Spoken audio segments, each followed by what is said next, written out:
Hello, and welcome to The Abyss. Okay, so I was watching Lindsay Zwickie's video titled, quote, Yoga has been co-opted for mind control, unquote, and I wanted to respond to it. She said that she does not see anything beautiful about this huge interconnectedness that we all have, in that we rely on people in South America for coffee, and we rely on people on other places of the world to grow the wheat for our bread, and all the other things we consume, right?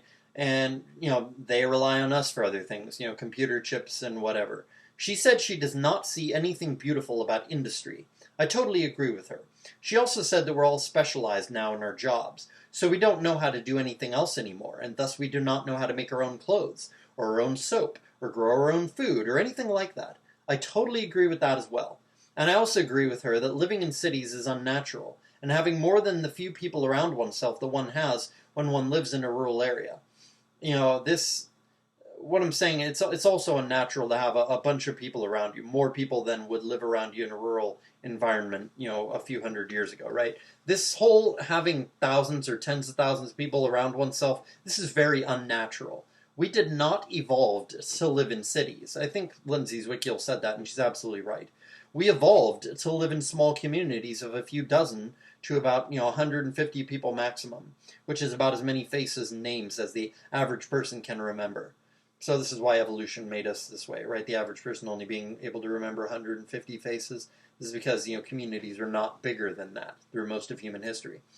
I wanted to point out that this concentration of population that we have now, where, we're all living in cities pretty much, is unnatural. But it's also inevitable. It's more efficient and more productive to have people specialize. It's all a result of both, number one, perpetually growing populations, as well as, number two, evolving technology, or technology evolving. As population grows, it becomes necessary to use advanced technological methods to produce the food, or else there will not be enough food for all the people in existence. And as technology becomes more advanced because of our limited memories, and due to the large amount of time that it takes to learn as much as is needed to work in a particular field, because of this, specialization becomes more and more necessary, and specialization becomes more and more specialized. For example, the law originally was simple enough that everyone knew it or could know it. But then it became complicated enough to where the average person could not memorize it all, and could not understand the whole law. And then you had to be a lawyer to know the law, and practice the law. Then the law became so incredibly complicated that not even lawyers could know and understand all the law, and lawyers had to start specializing in different areas of the law, such as environmental law, or maritime law, or corporate law, or some other branch of the law. This is just an inevitable evolution in our species' growth, and perhaps it's guaranteed to end in failure, or perhaps it's guaranteed to end in success, or perhaps it can go either way. It depends on how moral and hardworking and disciplined and brave and wise we are, perhaps how well we manage our increasing power, and how much we hold the elites accountable, and how much we stamp out apathy in ourselves. Perhaps these things are what will determine whether a species survives and achieves immortality and takes to the stars and or creates artificial intelligence, or whether a species fails and goes extinct because of its excessive foolishness and excessive narcissism and foolishness and greedy and psychopathicness and self-destructiveness. The survival drive and the procreation drive are both very powerful in humans, but the survival drive has now been made impotent because most people are too busy or too stupid to learn what the problems are. And when I say stupid, I don't mean that as an insult. I mean they just happen to be too low in IQ to understand what the problems are and how grave the problems are. And the psychopaths running the world are totally deluded about the true dangers and how big those dangers are, and that they pose a grave threat to those oligarchs' survival as well. The psychopaths are living in their ivory towers, and so they're somewhat deluded as well. And thus we are heading toward the cliff at considerable speed. We meaning, all of humanity. We're heading toward the figurative cliff. And we have not yet turned direction to go back toward sanity and sustainability and safety, right? So we're heading toward extinction. As society becomes more complicated, the problems become more abstract and more difficult to comprehend. And this means that people do not oppose the problems with the vigor that they should be opposing them with. People's survival instinct does not kick in due to the abstract, amorphous nature of problems. The difficulty of understanding the problems means that people's survival instinct doesn't kick in, and then they apathetically participate in the system that is going to ultimately end in their own extinction. So, this is a big problem. I agree with what I think Lindsay Zwickyl was saying, which is that yoga is not enough. I'm totally on board with that when it comes to that sentiment, if that's what she was saying. At one point, Lindsay Zwickyl said she cannot even get her thoughts together on this subject. But that's the whole point. Yoga is a form of meditation, or rather, the Western physical form of yoga is a form of meditation that's largely physical but has meditational elements. But it was originally a religious practice, yoga was. It was a meditational practice. It was a Hindu religious practice. It was called, well, one branch of yoga was called Raja Yoga or King Yoga, and it was pure meditation. But the whole point of meditation is controlling your mind. Mind control and controlling your own mind are completely different. Yoga, meditation, Tai Chi Chuan, etc. are all just different forms of meditation. And meditation is all about getting your own thoughts under control. What is a pedophile other than someone who cannot control his own evil thoughts when it comes to children? What is an incorrigible cheat other than someone who cannot control his or her own thoughts when it comes to attractive people of the opposite sex who are interested in having sex with that cheater? What is a thief but a person who cannot control his greedy thoughts of acquiring resources by way of taking what does not belong to him or her? What is a killer but someone who cannot control his thoughts and emotions of hatred toward a person, or who cannot control his thoughts enough to discipline himself to seek solutions to his problem, whatever that problem may be? Other than murder. Who can't discipline himself to seek solutions to his problem other than murder, and or who cannot summon up the willpower to get out of a field that necessitates him killing, such as being a drug dealer or a soldier. Those would be fields of work that legal or otherwise that necessitate killing, right? So due to his lack of willpower, he doesn't summon up the willpower to get out of that field. My point is that all bad things stem from the mind and the emotions, which are actually inextricably intertwined. And all good things stem from the mind and emotions as well. So yoga and meditation and things like this are all about getting one's own mind under control. It's not about getting into a non-thinking state that you then maintain throughout your day. It's instead about turning off the machine of the mind in order to give it a break, to make it operate at peak efficiency. Meditation is also about exercising the mind by getting it under control, by breaking it like a wild horse, so that it can then be directed however one wishes to direct it. Yoga is not a bad thing, and it's not a tool for control. It's a survival mechanism. Stress is more amorphous than ever before, and more diffuse and more difficult to pin down, difficult to combat than ever before. And traditional ways of managing our mind and emotions, such as prayer and faith in a deity, these ways have largely been eliminated due to our secular society and people not believing in God anymore, right? Even those who go to church every week often do not spend much time praying each day. Maybe they'll spend 1 or 2 minutes a day before bed, praying, but that's about it, right? And so little, only praying for 1 or 2 minutes a day, that does not even approach the benefits of meditation, right? So they're not helping themselves really by doing that. So meditation is more important than ever before, so that people can remain relaxed.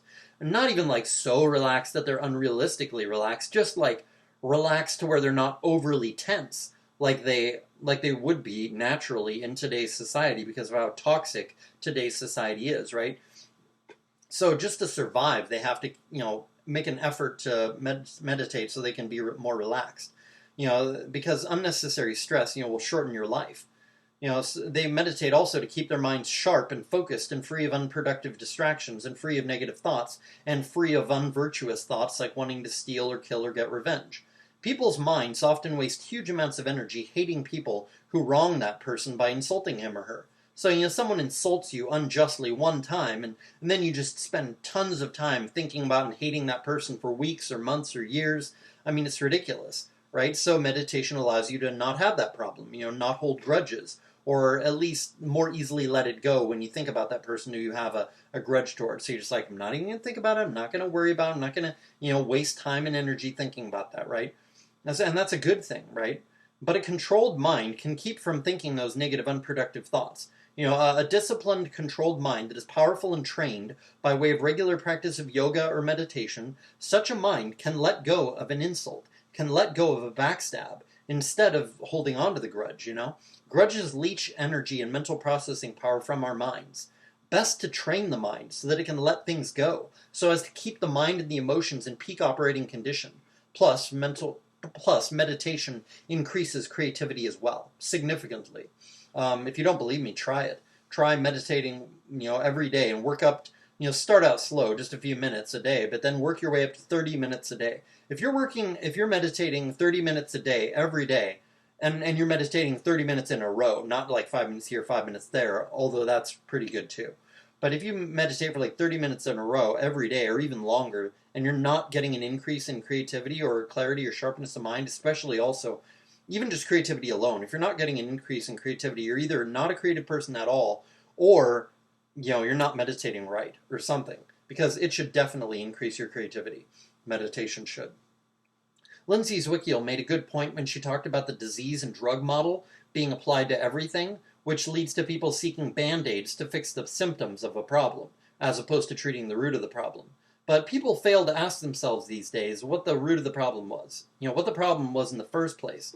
What the real problem was that started everything, right? So they never find out what caused the problem in the first place, so they don't fix the root problem. But actually, meditation is not part of the problem, of this problem of only, treating the symptoms. The culture around meditation may be the problem, or part of the problem, but meditation itself is not the problem. Meditation makes a person sharper, more independent-minded, more in touch with nature, etc. Meditation is good and only good. There are very few things in life that are pure good, like meditation is. There is no bad in meditation. Meditation is one of the few things that is basically entirely good. If you eat too much food, you get fat, and that's bad. If you eat too little food, you get emaciated, and you're weak, and your brain doesn't work well, and then that's bad. So most things are like good things that are good in moderation, but can be bad if you don't do them at all or you do them too much. And bad things are just bad even if you do them a little bit, generally speaking, and they're definitely bad if you do them a moderate amount or a lot, right? Like maybe smoking pot once a month isn't that bad. It's not really good, but it's not that bad. But, the more pot you smoke, the worse it is. So bad things are bad, but good things can be bad too. If you do them too little or too much. But meditation is one of those things that is entirely good. No matter how little or how much you do it, it's always good for you. So this is how it is. Meditation is different because the more you engage in it, the more it benefits you. Of course, it's one of those things where it's not more of the same benefits. Eventually, if you meditate enough, an hour a day, 2 hours a day, 4 hours a day, it's going to start digging into your ego itself, and it will be unpleasant. But that's just a dark night of the soul, as they call it. It's one of those painful moments before you have a breakthrough, right? So this is actually a good thing, too. So while meditation is not always pleasant, it is always beneficial. Lindsay Zwickyl is attributing a lack of questioning and a lack of character. She's conflating lack of questioning and lack of character with meditation, or saying that meditation causes those problems. But that's not true at all. Those are two very different things. Lack of character and lack of questioning, which are closely related, are very different from meditation. People who meditate may have that problem also, but they don't have that problem because they're meditating. The problem is not meditation. The problem is people's lackadaisical attitude, people's apathy, people's inability to face harsh truths, people's lack of interest in seeking out truth, no matter how unpleasant that truth may be. And in fact, when your mind is clearer and broader and sharper and more perceptive due to meditating, you will be much more likely to seek out the true root of a problem. You'll be more open-minded to hearing things that you would, and considering things that you might not have wanted to hear or wanted to consider before. So actually meditation makes you less gullible, less disinterested. So actually meditation has the opposite effect of what Lindsay Zwickyl seeming, what she's implying or what she's saying that it does. Then Lindsay Zwickyl seemed to imply that people who do yoga are relaxed all the time, even when they shouldn't be, when being tense would be more appropriate. But this is not really true. I'm not a yoga guy, but I've done a lot of meditation over many years, and I can attest that tension happens anyway. Meditation is not going to bliss you out and make you super relaxed all the time to where you can't even get tense anymore. It just doesn't work that way. People are tense, and people get tense anyway. And tension exists in our society in too great an amount anyway. So we need to meditate to get rid of that extra tension that we have these days. Meditation is for minimizing tension. And even if we were relaxed all the time, even if it did do that, meditation did that, that doesn't mean that we're like in a blissed out trance state or an oblivious state of some other kind. It does not mean that we're lethargic. That's not what meditation's about. Meditation is about cultivating a one-pointedness of mind or an analytical insight. and epiphany. And ultimately, meditation is about combining those two states in order to perfect the one-pointedness and prolong and make permanent the epiphanic state.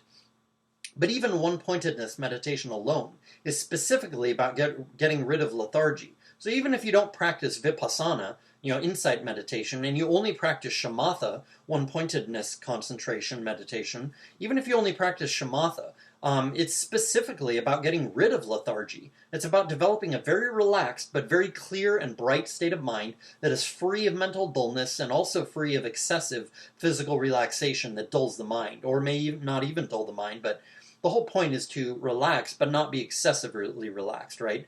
And even if we are highly relaxed all the time, we can still be very bright-minded, very much aware of what's going on, even when we're not meditating, right? That's what being cool or calm under pressure is about. It's about being very clear-minded and very calm, even though the situation is crazy and dangerous. Like in a war, right? They say people are cool or calm under pressure in a war, right? Some people, because even in a crazy, dangerous situation such as a war, they can still be very clear-minded and calm. Those who can remain clear-headed and very calm in such situations can often make the least panicked decisions. In other words, the wisest decisions. That's what, or at least within their capability, right? That's why people rely on leaders who stay calm under pressure, because a person who can remain calm can make the best decisions in a chaotic, dangerous, scary situation, even if he's not the smartest person. Or maybe he can make the best decision, or that's how it was in the past, right? Hundreds or thousands of years ago. That's how it used to be. The best decisions were made by calm leaders, right? But now we live in a very technocratic world, so actually the people who can make the best decisions are those who can make the wisest decisions, and that's pretty much no one in power, or almost no one in power, So I'm not saying this is necessarily the case anymore, but that's typically how it is, and that's why it was that way. It's the ability to retain common sense, and this ability to stay calm in situations that would normally make one panic or get scared or tense or shooken up. Like, this ability is still of value today. It's the ability to retain common sense, even in situations where most people's common sense completely abandons them. This is what yoga and meditation are about. They're about strengthening and cultivating calmness and awareness, so that when situations arise that normally would have made one panic or lose one's temper before one took up the regular practice of meditation, after having taken up the regular practice of meditation, such a person will be able to remain calm and will not panic and will not lose his temper. This is why meditation is good. It doesn't mess you up. It doesn't drug you. It just makes you a better version of yourself. Sure, you may be a little out of it for a few minutes after ending meditation, but that's pretty short-lived. And it's not a good reason to avoid meditation, because after having ended meditation and a meditation session, and after having gotten back to a normal state of consciousness, whether that's, 10 or 15 minutes later, or even only 5 minutes later, depends, like how deep your meditation was, how long it takes you to return to normal consciousness, right? Not that it's like a weird unconscious state, it's just like, you're still conscious in the normal way a lot of times when you're meditating, at least for me, but there is a certain difference that happens, that you kind of have to return to a more normal, scattered way of thinking, or just because it's about going from being focused on your own thoughts to being focused on the outward world, right? And relaxing that focus that you're trying to cultivate during meditation. Whatever the reason is, it does take a few minutes to go back to normal state of mind, or normal frame of mind, or normal functioning after you stop meditating. But then for the rest of the day, after that brief window of adjustment has ended, 5 to 15 minutes later, you're calmer, you're happier, you're more forbearing for the rest of your day, etc. And meditation is nothing like an antidepressant or marijuana or anything like that. I think if I remember correctly, Lindsay Zwickiel in her video compared meditation, yoga, to, antidepressant use or marijuana or whatever, by helping you escape your problems, sort of, right? But meditation is not like that. Meditation is a person learning to control their own mind. It's not a person seeking to change their mood with an outside additive. Smoking pot is the same as taking Prozac in a sense, which is also the same as taking a bath to relax, which Lindsay Zwickiel said she does. They're all ways of gaining relaxation by means of an external method. But this is the opposite of what meditation is about. Meditation is taking responsibility for your own thoughts and emotions, and is a person learning how to control their own thoughts and emotions. Not just take responsibility for them, but control them more effectively. Meditation is self-responsibility and is looking within. Everything else is irresponsible, outward looking for solutions to the problems that are of one's own doing. You know, so meditation is looking within and trying to help yourself. But other methods of, solving your problems, like, oh, I need to be around different people. I need to have a new girlfriend. I need to have a new boss. I need to have a different job. I need to have this be different, that be different. Like, that's all just sort of, in a sense, or at least partially, just outward looking for solutions to problems that, one is at least a little bit responsible for oneself. So looking for outward solutions to problems that you're at least a little bit to blame for, that's irresponsible. And that's not what meditation is about. Meditation is about the very opposite of that. Yes, some problems are outward and need to be fought outwardly. Everybody doing yoga is not going to stop the destruction of the planet or the fiat currency empire that enslaves us all. Such outward problems need outward solutions, definitely. But yoga and meditation and things like this are no less indispensable, no less useful, no less productive, no less salubrious. And Lindsay Zwickey also said it's good to be in sympathetic tone to fight whoever is trying to inhibit our freedom.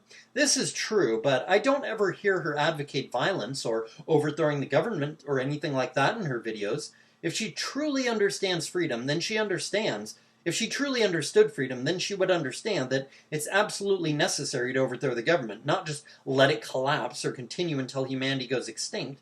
But she never seems to advocate overthrow the government, so I find it hard to believe that she truly understands freedom, because if she did, then she would be constantly banging the drum on how we need to use the Second Amendment to overthrow the government, because if we don't overthrow the government, we will never get freedom back. We will either get total enslavement or we will get human extinction.